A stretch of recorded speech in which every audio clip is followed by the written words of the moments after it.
Bienvenue dans votre émission En Exclu, le magazine consacré aux events et au lifestyle. Au sommaire cette semaine, Bernard Blindadier, le père de la littérature ivoirienne, s'en est allé en laissant derrière lui un véritable héritage. Nous vous proposons de découvrir sa bibliothèque dans ce magazine. Nous irons également à la rencontre de ce jeune artiste peintre. Jean-François Nguessan a décidé de consacrer son art à la réconciliation nationale dans son pays. Nous allons terminer ce magazine par un événement devenu cultissime en Côte d'Ivoire, Abidjan by Night.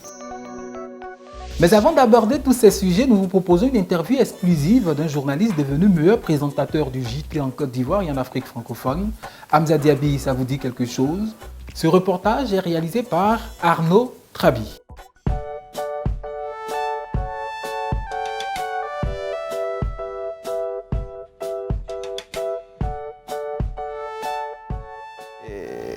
Je dis merci à Dieu pour ce prix, pour les différents prix que j'ai reçus et d'autres à venir, j'espère.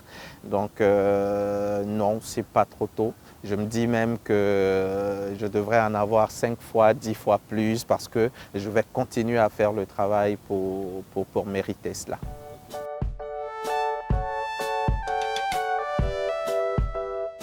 Pour moi, c'est une passion, c'est peut-être mon deuxième rêve parce que quand j'étais plus jeune, j'avais envie de devenir magistrat. C'est ce qui me fascinait. J'avais un oncle qui pratiquait cela et j'avais envie de lui ressembler à chaque fois que je le voyais jusqu'à ce qu'en 1999, il y a 20 ans donc, le journalisme me vient à l'esprit. J'ai envie de devenir journaliste, présentateur.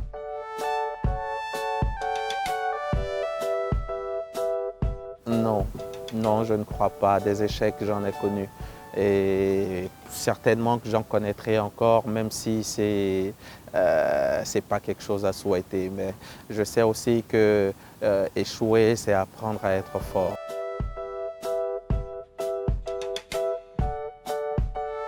Je suis peut-être en train de penser à comment mon prochain passage au journal télévisé devra être. Je suis peut-être en train de zapper sur d'autres chaînes pour écouter, regarder, m'inspirer pour que demain, ma prestation soit encore bonne, soit plus bonne, soit meilleure et puis puisse satisfaire ceux qui me regardent. Ce serait bien d'avoir son programme.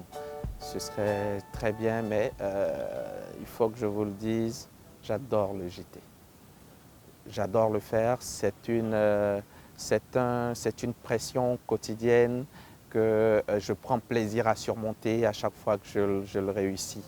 Il y a des moments de grand stress, des moments de grande panique qui peuvent survenir parce que c'est du direct. Mais j'adore parce que gérer son stress, c'est savoir tout gérer. Gérer un stress énorme en direct comme ça devant une vingtaine de millions de téléspectateurs en Côte d'Ivoire comme dans le monde, c'est quelque chose de fabuleux. Et moi, j'aime à chaque fois affronter ce stress-là et le réussir surtout. Maintenant, avoir son programme, pourquoi pas? Pourquoi pas? Ça serait l'idéal, mais non sans abandonner la présentation du JT, bien sûr. Bernard Blindadier, le père de la littérature ivoirienne, s'en est allé en laissant derrière lui un véritable héritage. Une bibliothèque en or que nous vous proposons de découvrir à travers cet élément signé Kevin Pro. J'imagine que c'est beaucoup de littérature africaine, j'imagine que c'est beaucoup de littérature ivoirienne, mais je ne connais pas sa bibliothèque, donc je ne peux pas la décrire. Avant le grand départ, le vieillard s'est attelé à créer et à conserver son immense œuvre. Et même si la bibliothèque de Bernard Blindadier n'a pas brûlé, il faut encore la dépoussiérer. Un véritable trésor. Il y a une grande richesse et il y a par exemple des livres, des voyages autour de l'Afrique, par exemple des livres qui sont rares pour leur connaissance de l'Afrique. Ici, c'est un voyage de 2 jeunes officiers de marine portugais qui vont essayer de traverser de part en part l'Afrique que nous appelons aujourd'hui du Sud, n'est-ce pas, en gros, du Mozambique à la Namibie, enfin l'Angola plutôt. Ici, vous avez les 40 volumes de la Comédie humaine d'Honoré de Balzac. Ici, vous avez toutes les œuvres de Maupassant et de beaucoup d'autres, hein, Albert Camus, etc. Ici, vous entrez dans un endroit qui est encore, vous le voyez, pas vraiment rangé, mais tout de même. Vous avez donc une peinture qui plaît beaucoup à Bernard Dadier, qui est du grand Iba, n'est-ce pas, et qui fait partie de sa série Le Jazz. Une bibliothèque où sont enfouis plus de 6000 livres, des pièces originales qui laissent entrevoir l'immense voyage artistique de l'écrivain, à la fois sur le genre littéraire que sur la technique d'écriture. Voilà encore des livres d'histoire. Et là, vous avez toute l'histoire de l'esclavage. Elle n'est pas toujours dans l'ordre, mais les ouvrages sont aussi bien en anglais qu'en français, essentiellement en anglais, parce que Dadier a été très marqué par ses voyages en 1963 aux États-Unis, d'où il a ramené Patron de New York, n'est-ce pas? Donc la modernité, et une modernité qui a été en partie créée, je dirais portée par l'esclavage. L'auteur de Clembier et de Béatrice du Congo a fait le choix de la caverne au trésor, un engagement à la pérennité de l'esprit, comme il a su le faire en politique et à travers ses œuvres. En Afrique, beaucoup de mémoires contenues dans des bibliothèques, archives personnelles, ont fini dans des universités allemandes, françaises ou ailleurs, et qu'il faut aux chercheurs africains se déplacer souvent pour avoir connaissance de ces richesses.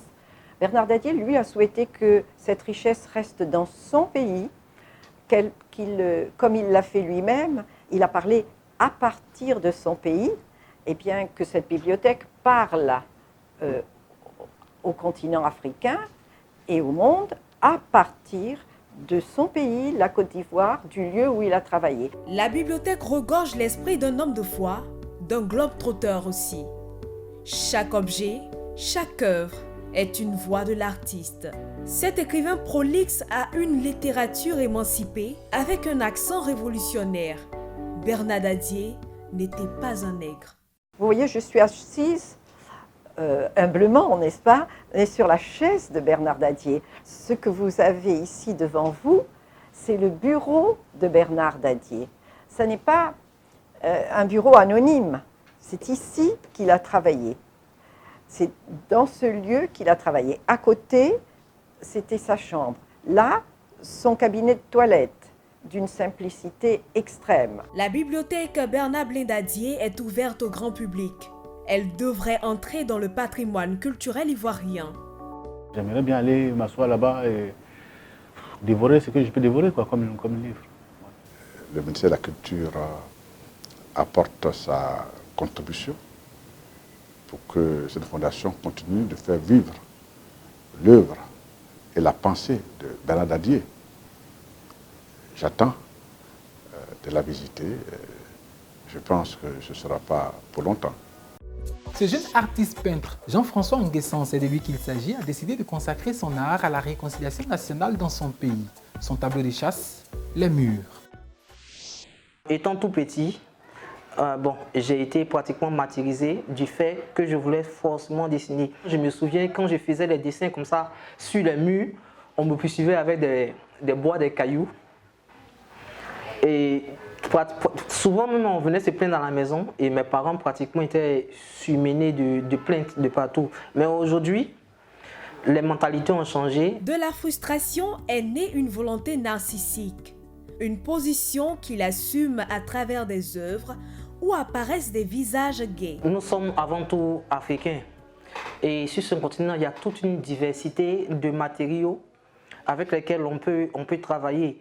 Ici, j'ai voulu sortir de l'ordinaire en utilisant les pagnes parce qu'en fait, le pagne, c'est propre à l'Africain. C'est propre à l'Africain et avec les pagnes, les motifs, ça fait plus culture. Et c'est comme ça que j'ai réussi à développer ce style en particulier. Au-delà de relooker ces murs, c'est un véritable exercice de dissertation. Un cogito permanent pour chaque passant qui finit par s'identifier et par se repérer à ces toiles exposées à ciel ouvert. J'ai décidé de faire ce graffiti pour sensibiliser la population, pas seulement la population de Yopougon, parce que le mur en fait se trouve dans un quartier populaire, Yopougon. Et sur cette voie, il y a des enfants qui jouent là, il y a plein de personnes comme ça qui passent par là. Et je veux dessiner des personnes politiques pour sensibiliser, puisque c'est en plein centre pratiquement de Yopougon, et ce mur sera à découvert. Et plusieurs personnes comme ça pourront voir et partager en fait ce message avec moi, ce message de paix. Il a fallu à ce portraitiste 3 jours pour achever de bout en bout cette œuvre et pour donner un nouveau visage à cet espace, anciennement poubelle. Les personnages s'expriment à travers ce graffiti. Jean-François Nguessan souhaite approfondir la réflexion sur les murs de ces quartiers où se côtoient au quotidien les sensibilités sociales. Une peinture simple et élégante qui œuvre à sa façon à la réconciliation et à la paix. Ce reportage a été réalisé par Kevin Brou. Parlons à présent d'un événement devenu cultissime en Côte d'Ivoire, Abidjan by Night. Vous ne pouvez pas être dans la capitale économique ivoirienne en décembre sans en entendre parler. Immersion avec notre équipe de reportage. En Côte d'Ivoire, son agence est réputée dans l'événementiel, un positionnement acquis grâce à la passion pour ce métier, fortement marqué par la créativité et l'innovation. Bonjour Christelle. Bonjour Hervé, comment allez-vous? Ça va. Son staff a lancé son propre concept, Abidjan by Night.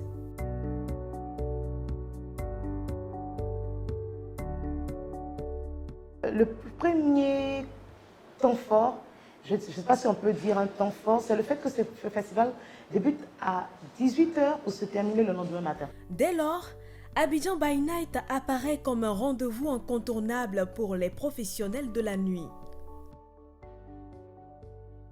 Ce jeune franco-ivoirien, manager de boîte de nuit, un inconditionnel d'Abidjan by Night. Des boîtes de nuit, on en a beaucoup, partout. Mais il y a un top 5 à Abidjan. Il y a un top 5 où on sait que si tu dois être dans cette boîte de nuit, on sait que cette boîte de nuit est connue. C'est le top 5. Et nous, notre boîte de nuit fait partie du top 5. C'est comme ça qu'on est à Abidjan by Night. Véritable flambeur, Alex Béranger sait ce qu'il faut pour conquérir et maintenir une clientèle. Il y a les soirées à thème, on fait venir des DJ de partout, Paris, États-Unis, Afrique de l'Ouest. Pendant ce temps, les choses sérieuses ont commencé au Palais de la Culture d'Abidjan.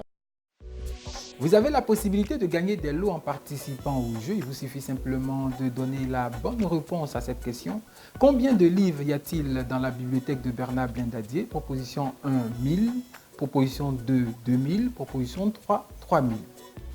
Voilà, c'est tout pour cette émission que nous avons pris beaucoup de plaisir à vous présenter. Nous vous donnons rendez-vous la semaine prochaine avec des sujets tout aussi exclusifs.